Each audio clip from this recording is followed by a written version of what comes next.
Are you starting to get it yet? The question is, are you starting to put the pieces together? Everything you're seeing play out right now has been telegraphed for a very long time, and there's been plenty of time to prepare for it, which is why I'm disheartened when I see so many individuals on our side of the aisle falling for it. What the left is very good at doing is having a very selective memory and transferring that to their base. Their base does not remember certain things because at this point, their ends justified the means. But as we look today at the media's decision to essentially play God and decide who is going to win this election while we still have votes to be counted, while we still have legal battles that are raging on, that will continue to rage on for months and months, the question you have to ask is why? Now, I want you to remember something. Remember back even a few months ago, you started hearing this question from the media over and over. And before I get started, thank you for the happy birthday wishes coming in. I've had a great day. I've just been here working, trying to create content because I appreciate you guys. But let's get back into the actual meat of what we're talking about today. When the media started asking Trump a very specific question over and over and over again several months ago, and that question was, will you agree to accept the results of the election and commit to a peaceful transfer of power? The reason President Trump never answered that question in the affirmative was because, and the reason that made him so mad, that made the left so mad, was because this was the plan all along. The plan was, if we can get President Trump on camera saying he would accept the results of the election and commit to a peaceful transfer of power, then it basically gives us carte blanche to do whatever we want and then always point to that soundbite and say, see, you told us you would, so why aren't you doing it right now? This is a chess match we're watching. This is a chess match we're watching at a very high level going on. Now, I want you to think about this too. Do you remember when people were asking President Trump what he would do about some certain foreign policies and with certain countries? Because in the past, American politicians were always known for essentially telling the enemy what they were going to do, specifically in this case, ISIS. But when they asked President Trump, okay, well, what's your next plan? What are you going to do here? What are you going to do there? And his answer was always something that really struck me as very interesting and honestly very prescient. And his answer was always, I'm not going to tell the enemy what I'm going to do. What you're seeing right now is that plan, that game plan, continuing on. Now, I'm grateful for the people who took it upon themselves today to go to state capitals from one side of the country to the other to show their support for the president and to show that this fraudulent election result so far will not stand. But what I want you to think about is people are saying right now, oh, well, President Trump should have done this better or should have done that better. And the thing is, we haven't even begun to scratch the surface of the playbook right now. There are legal battles that will be raging for a very long time. And it's an uncomfortable position. I will grant you that.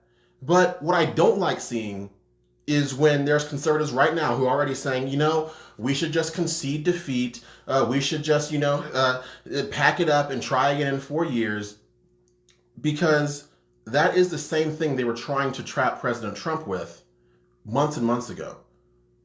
There's a very specific reason why the left wanted him to say preemptively that he would accept what they were going to do, because they knew they were going to do this already. So we have to quit acting like conceding defeat now will give us any brownie points from people on the left who have hated our guts for several years anyway. So it really doesn't matter what you say at this point in time. If you choose to throw in the towel, they will still come after you. There are politicians, congresswomen now, who are still pushing the idea of having these Truth and Reconciliation boards formed to essentially ostracize those of us who supported the president from being able to even exist in society. That is not American. That is true fascism by definition. Fascism is a tendency toward or actual exercise of strong autocratic or dictatorial control. The left is always good at accusing President Trump of what they themselves actually are. And the reason people are asking sometimes, they're saying, oh, well, why isn't Trump, doing this or enacting this wing or whatever? And the thing is, President Trump, as I said before, is not stupid. You don't want to be called a fascist. Therefore, you're going to employ other tactics in order to affect what your end goal is. Where we're at right now is, I'm sorry about that. I got a phone call coming in. Where we're at right now is we've got individuals right now who are doing everything they can to get our side to concede. And they're very happy when you do concede, but don't get it twisted. They still remember who you are. They still remember what you stood for, what you shared, and they will still come after you. If you think that by ceding defeat now, you doing yourself any favors, you're dead wrong. Because right now, this is when we need to actually rise as a collective group and show that we will not stand for this fraudulent sham as it continues. Now, many of y'all, I'm sure, have heard by now about the Dominion voting system that has contributed to some of these glitches that we've been seeing. And it's actually employed and in place in up to 30 states. So with that being said, there are going to be recounts. Anyone who thinks that we were going to have a result on election night or even this week, you're kidding yourselves. Because this has always been the plan, is to draw things out and play things out as long as possible. But you have to understand how all these pieces fit together, and you have to understand why things are playing out as they are. President Trump went out golfing today, and people might say, oh, well, why aren't you doing this? Why aren't you doing that? Does he look like someone who is concerned right now? If the writing was on the wall, and if it was time for him to concede, he would have conceded. But we know that there's information coming out. Giuliani apparently mentioned that there are audio recordings that do corroborate this story of fraud taking place. That's another lever that's going to be pulled in the future. So what we can't do is let the media affect our own perceptions. Because the difference between last night and today, from our base, we should not have ever taken our foot off the gas. But some people already threw in the towel. And those are the people that I want to actually talk about. Or talk to, at least. I want to talk to you specifically. Because when you let the media so warp your outlook, you're no better than the left. When you let the media tell you what to think, and when you begin to accept what the media tells you as fact, that is everything that we have been supposedly against all this time. Because the media are good at deceiving people. That's why we have so many leftists who are so bought in to this notion. We have so many people who are so confused as to how the world really works that they think Joe Biden is president right now. They really honestly believe that. You see him out there dancing around the streets. Oh, and a side note, apparently COVID's over now, or it won't affect you if you're celebrating Joe Biden being supposedly president-elect. But all this is going on. And we need to find a new level of resilience at this point in time. There's no more time for sitting on the fence. There's no more room for just trying to be passive or trying to retroactively say, oh, well, I wasn't extremely into Trump. I just supported him because of X, Y, and Z. No. There is no room in this movement and on our side for cowardice. And if you are feeling like a little bit of a coward right now, it's time to have a gut check. It's been time. Now, what I want to also talk about is the fact that we have so many instances of actual voter fraud going on that the media doesn't want to address. You cannot sit here and tell me, or any thinking person, that if the shoe was on the other foot and we're seeing all of this foul play being perpetrated on behalf of Republicans, the Democrats would not be burning the entire country down right now. There's a difference between being restrained and being resigned. We need to understand what that difference is. If you are struggling right now with the status quo, what I want to encourage you to do is turn off the news and turn off social media and just take a deep breath. This is going to draw out for a very long time. It's not going to be over. This process is going to be tedious. It will take time. It will be bitter. It will be vicious at times.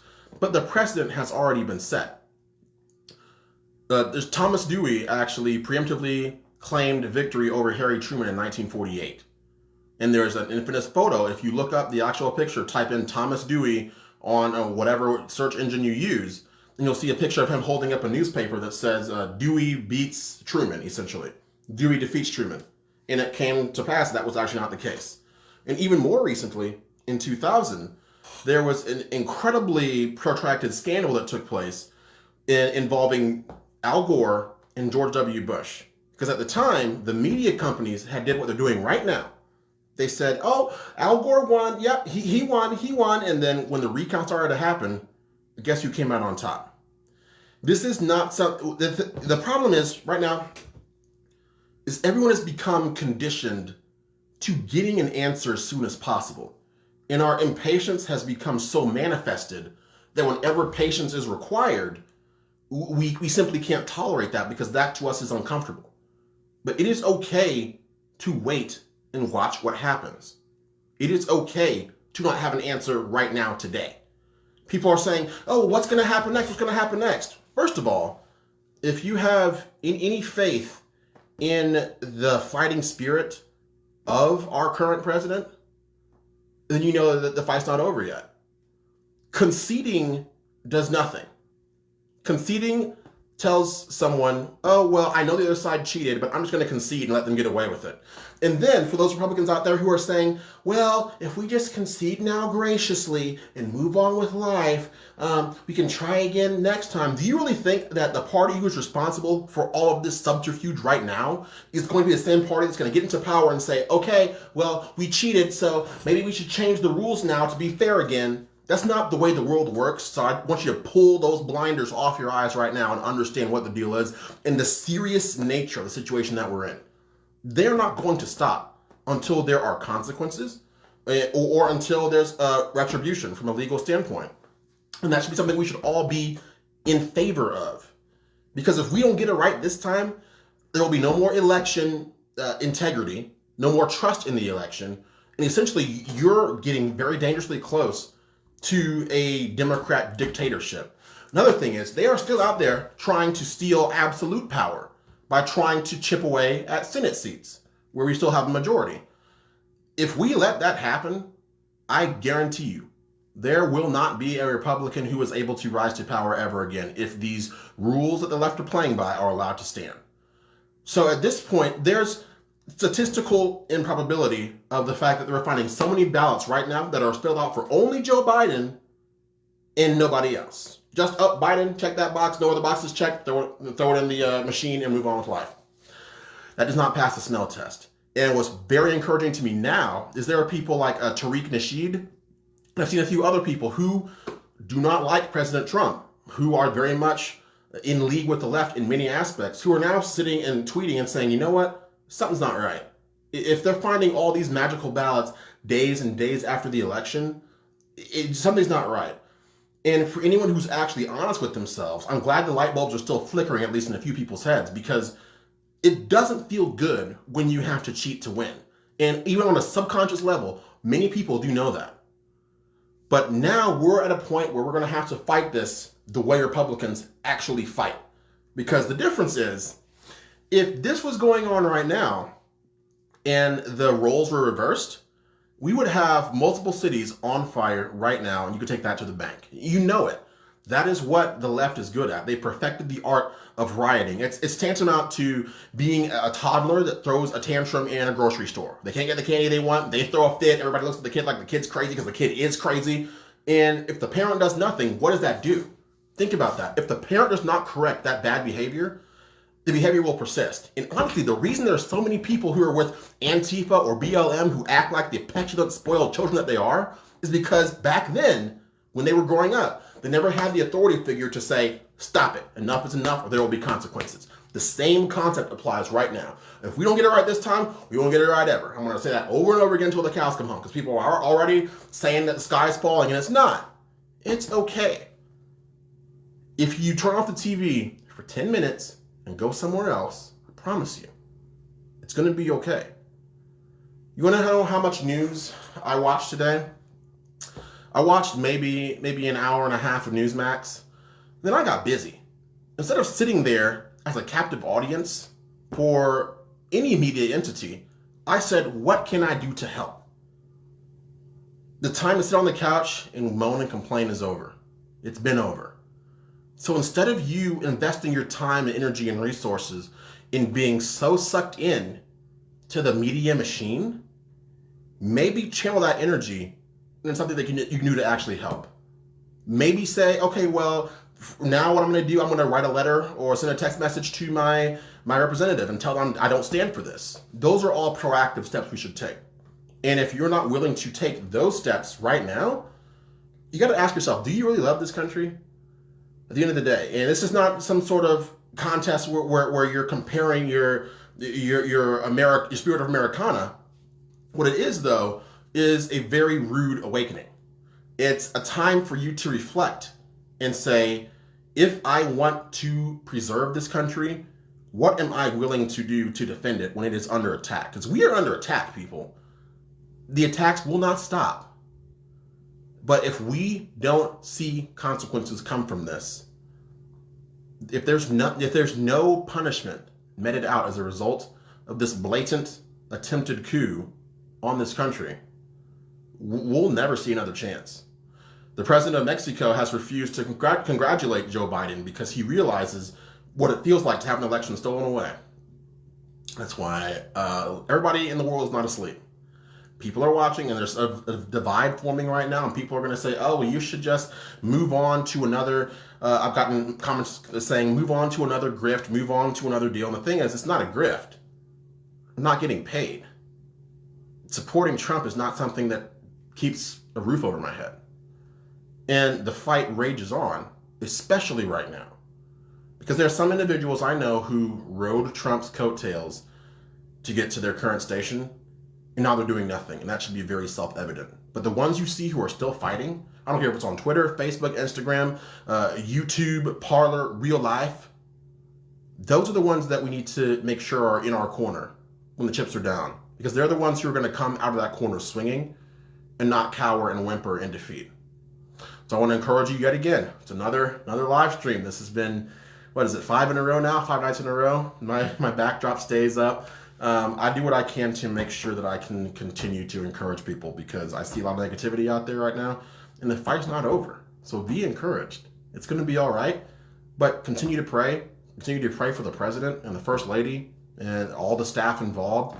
Continue to pray that justice is served, and pray that God still will shine his face on this country. Even though this country has largely thumbed their noses at God, pray that God will still give us a chance to try to get this right. And if we do that, the sky has a limit. So I love you guys. Thank you again for the birthday wishes. I might go live tomorrow. I might not. Tomorrow might be a day of rest. But this is the least that I can do. And this is all I can do. I hope it's enough for now. But just look forward to what the days and weeks to come will look like, because the fight is not over yet, and the fight will rage on. So I will catch you guys later, and y'all take care.